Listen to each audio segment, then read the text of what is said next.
bà mình xua bong bóng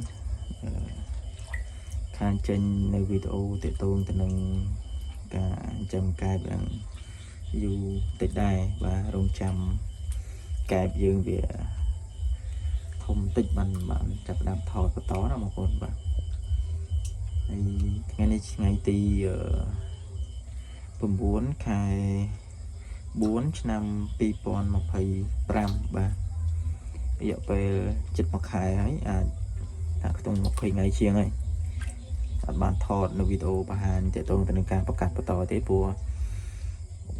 យើងក៏លេខមកមើលការវិវត្តរបស់គុណកុករបស់យើងហើយខ្លះទៀតក៏คล้ายទៅជាកែបដែរបាទនេះកែបដែលធំខ្ញុំបំបែកមកដើម្បីឲ្យវាលូតលាស់កាន់តែល្អហើយកែបនេះក៏សុទ្ធជាកែបធំជាងគេនៅក្នុងទ្រុងណាយើងបែកមកបាទអានេះក៏ជាកែបកូនដែរបំរុងនឹងផ្សាំទុកឲ្យជូនមួយ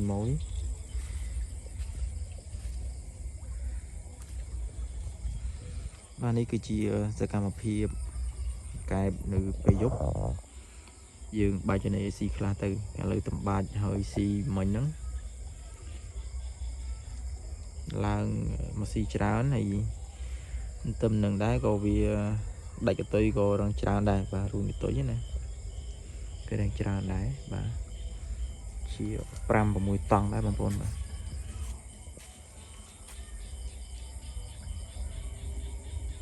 ឡើងមកពេញហើយ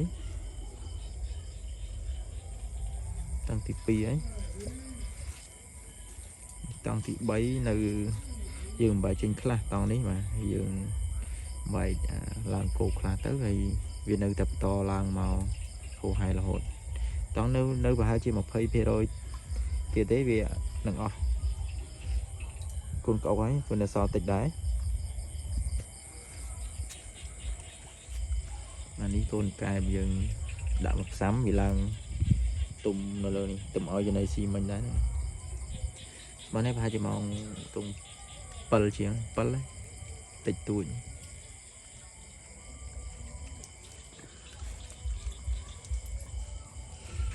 អានេះឡើងបដាហើយចាប់ដើមឡើង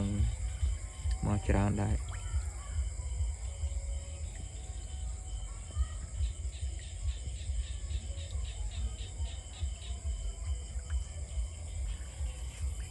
ដោយសារអត់ទាន់មានពេលបងប្អូនរវល់ពេកទំរៀបចំធ្វើនេះរោងទ្រុងបន្ថែមណាហើយស្អែកខាន់ស្អែកអីធ្វើ 2-3 បន្ថែមទៀតណាសាររវល់ពេកទៅអត់បានឆ្លៀតធ្វើទេកែបយើងក៏បានប្រកាសតែប្រហែលតង់នឹងដែរ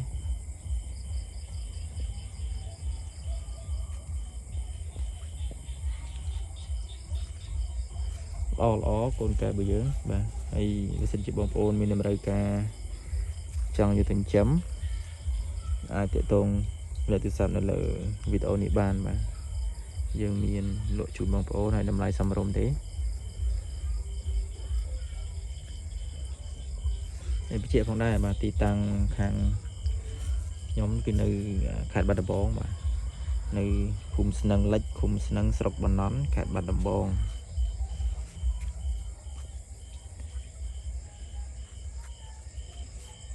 នេះជាទីតាំងរបស់យើងមិនជាធំទេប៉ុន្តែយើងអាចមានកែប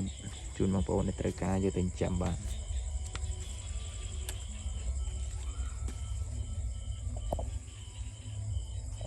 នេះបាទកែបយើងផ្សាំទុកឲ្យម៉ួយខ្លះណាវាមានតង់ខ្លះមានលូខ្លះ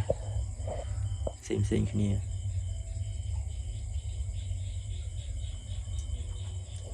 គេថាល្អមែនទេហ្នឹងហើយបងប្អូនអរគុណច្រើនសម្រាប់ការតាមដានបាទ